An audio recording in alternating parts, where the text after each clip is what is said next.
శ్రీమాత్రే నమ. జయ గురు దత్తాత్రేయ నమ.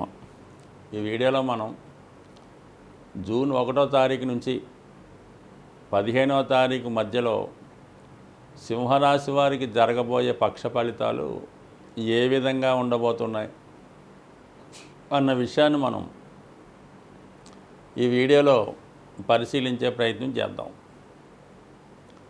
మరి సింహరాశి వారికి ఒక 4 గ్రహాలు దశమ స్థానంలో సంచరించడం,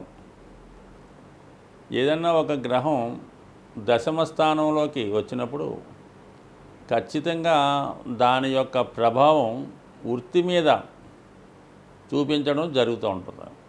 అది కర్మస్థానం కాబట్టి తన కర్తవ్యాన్ని చెప్తూ ఉంటుంది. మరి ప్రస్తుతం ఇంచుమించుగా ఈ పక్షమంతా కూడా రాష్ట్రాధిపతిగా ఉన్నటువంటి రవి దశమ స్థానంలో సంచరిస్తూ ఉంటాడు. అంటే ఒక విధంగా రవికి దిగ్బలం పొందడం, అంటే ఉచ్చగ్రహం ఎటువంటి ఫలితం ఇస్తుందో అటువంటి ఫలితాన్ని రవి ఇవ్వటం వల్ల మరి సింహరాశిలో ఎవరైతే రాజకీయ రంగం అవ్వచ్చు, ప్రభుత్వ ఉద్యోగులు అవ్వచ్చు, స్వతంత్ర వృత్తిలో ఉన్న వాళ్ళకి ఖచ్చితంగా వాళ్ళ వృత్తిలో చాలా కాన్ఫిడెన్స్గా, నైపుణ్యంగా, ధైర్యంగా తన యొక్క ఫలితాన్ని పొందడం జరుగుతూ ఉంటుంది. మొత్తం మీద వృత్తిలో మంచి నేమ్ రావడం జరుగుతుంది. అధికారులకి ఉన్నత పదవీ యోగం కానీ, వృత్తిలో ఎక్కువ రెస్పాన్సిబిలిటీ పెరగడం కానీ, ఇవన్నీ కూడా స్వభావసిద్ధంగా ఎవరికైనా సరే వృత్తిపరంగా చాలా అనుకూలంగా రావడం జరుగుతుంది.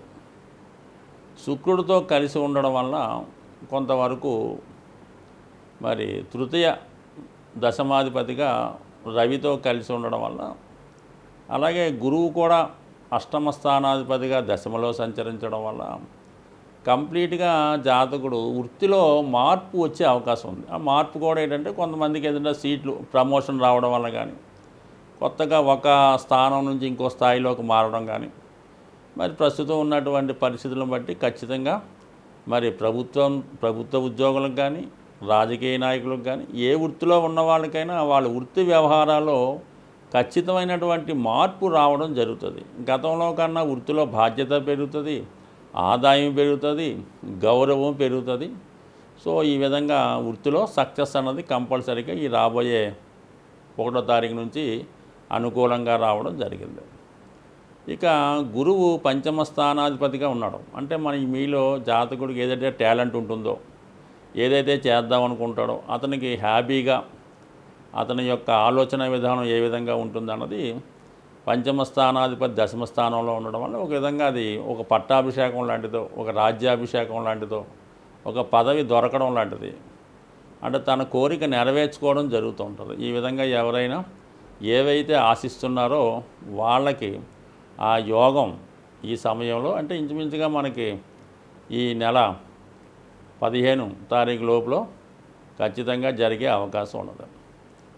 అలాగే మరి ధన లాభాధిపతిగా ఉన్నటువంటి బుధుడు కూడా దశమ స్థానంలో ఉంటూ మరి అష్టమాధిపతితో కలిసి ఉండడం ఒక విధంగా ఆకస్మిక ధనయోగం కానీ, ప్రైజ్ మనీ రూపంలో కానీ, లాటరీ రూపంలో కానీ, ప్రభుత్వం ద్వారా కానీ, ప్రభుత్వ పథకాల వల్ల కానీ వాళ్ళ స్థాయిని బట్టి కంపల్సరీగా ధనయోగం ఏర్పడడం జరిగింది. అంటే ఏదన్నా మొత్తం మీద మరి కంపల్సరీగా జాతకుడికి రాబోయే 15 రోజుల్లో కూడా వృత్తిపరంగా చాలా అనుకూలంగా, అభివృద్ధికరంగా ఉంటుంది. అలాగే కొంతమంది ఏదన్నా నామినేటెడ్ పోస్ట్ కానీ, ఏదన్నా గౌరవమైన పదవిలకు కూడా ఈ సమయంలో ప్రయత్నం చేయడం ద్వారా లభించే అవకాశం ఉంటుంది. అలాగే మరి కుజుడు ఈ రాశి వారికి యోగకారకుడు. యోగకారకుడు ఎంత బలంగా ఉంటే జాతకుడు అంత ధైర్యంగా మరి తన యొక్క కర్తవ్యాన్ని నిర్వహించుకునే అవకాశం ఉంటుంది, తన పనిని ప్రారంభించే అవకాశం ఉంది. మరి కుజుడు జాతకంలో బలంగా ఉంటే జాతకుడు తన ధైర్యంతో ఏ స్థాయిలో ఉన్నా కూడా మంచి పైకి వెళ్ళే అవకాశం ఉంది. అంటే సాధారణ కార్యకర్త నుంచి అత్యున్నత నాయకుడి దాకా ఎదగాలంటే కుజుడు బలం తప్పనిసరిగా ఉండాలి.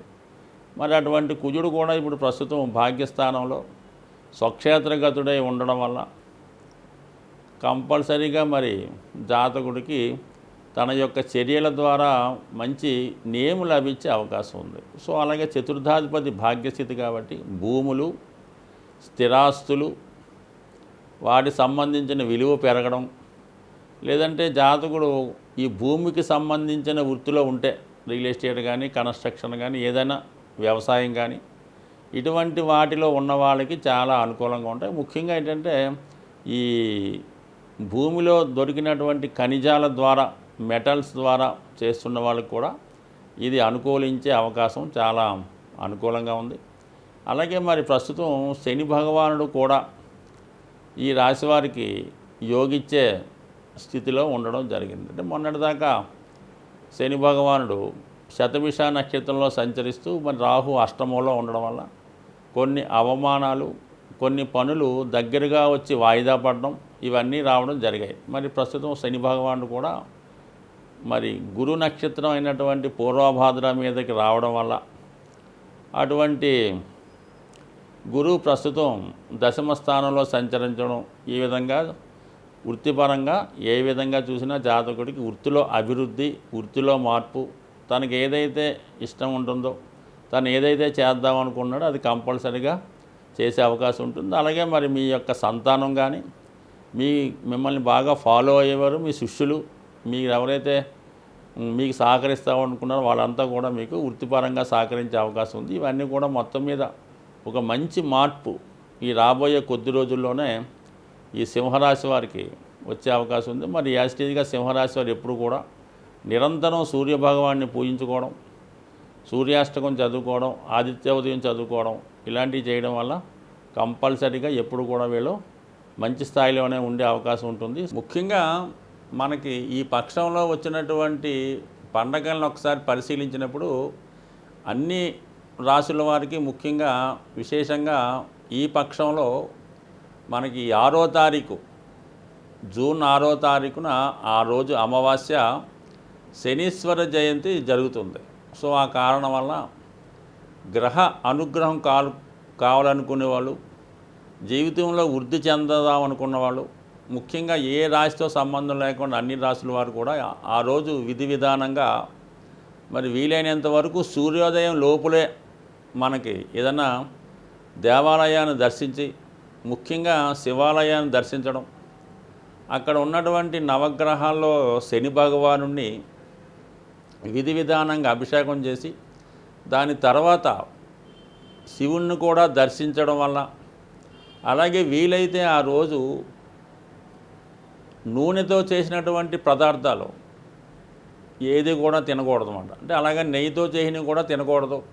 సాధ్యమైనంత వరకు ఫ్రూట్స్ తినడం, ఆయిల్ ఉపయోగించకుండా తయారు చేయనటువంటి వస్తువుల్ని తినడం వల్ల మరి ఆ ఒక్కరోజు మీరు వీలైతే నిడారంభరంగా చాలా సింపుల్గా జీవించడం, ఆ ఒక్కరోజు రాత్రి భూసైనం అంటే కింద చాప మీద పడుకోవడం వల్ల మీరు ఈ శనీశ్వర జయంతి రోజు అంటే జూన్ 6వ తారీఖు అమావాస్య రోజు ఎంత నియమంగా ఉంటే దాని ప్రభావం మీకు ఈ సంవత్సరం అంతా కూడా మీ మీద ఉంటుంది. ఆ కారణం వల్ల ఈ శని దోషాల వల్ల అయితే మీకు ఖచ్చితంగా మంచి ఫలితాలు రావడం జరుగుతుంది. ఖచ్చితంగా జీవితంలో ఒకటి అభివృద్ధి చెందాలంటే శని అనుగ్రహం ఖచ్చితంగా ఉండాలి. శని అనుగ్రహం లేనిదే జాతకుడు ఏది కూడా చేయలేడు. వివాహం కానీ, ఉద్యోగం కానీ, సంపాదన కానీ ఏది ఉండాలన్నా ఖచ్చితంగా శని యొక్క అనుగ్రహం తప్పనిసరి. శని యొక్క అనుగ్రహం కోసం అందరూ కూడా మరి ఈ జూన్ 6వ తారీఖున వచ్చినటువంటి శని జయంతిని విధి విధానంగా చేయడం అన్నది చాలా ఖచ్చితమైనటువంటి నియమం. తప్పనిసరి కూడా ఎవరైతే శాస్త్రాన్ని నమ్ముతారో, ఎవరైతే నవగ్రహాలను నమ్ముతారో వారు ఖచ్చితంగా చేయండి.